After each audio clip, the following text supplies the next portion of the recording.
ফিলিপাইনের মিন্দানাও দ্বীপে আঘাত হেনেছে ৭.৮ মাত্রার এক শক্তিশালী ভূমিকম্প। সোমবারের এই ভয়াবহ কম্পনের পর ফিলিপাইন ও ইন্দোনেশিয়ায় জারি করা হয়েছে সুনামি সতর্কতা। জার্মান রিসার্চ সেন্টার জিএফজেড জানায়, ভূপৃষ্ঠের মাত্র ১০ কিলোমিটার গভীরে ছিল এর উৎপত্তিস্থল। তীব্র ঝুঁকিতে ফিলিপাইনের সারাঙ্গিনীতে বেশ কিছু ভবনে ফাটল দেখা গেছে, আর ইন্দোনেশিয়ায় আতঙ্কে জ্ঞান হারিয়েছেন অনেকেই। ভৌগোলিক অবস্থানের কারণে প্যাসিফিক রিং অফ ফায়ারে থাকা এই দুই দেশই চরম ভূমিকম্পন প্রবণ।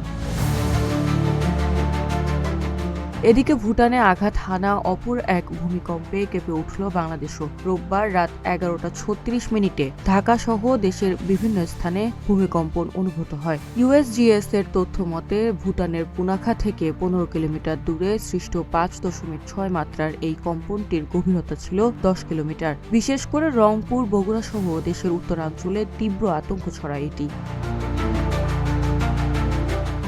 Suraiya Akter, green TV digital.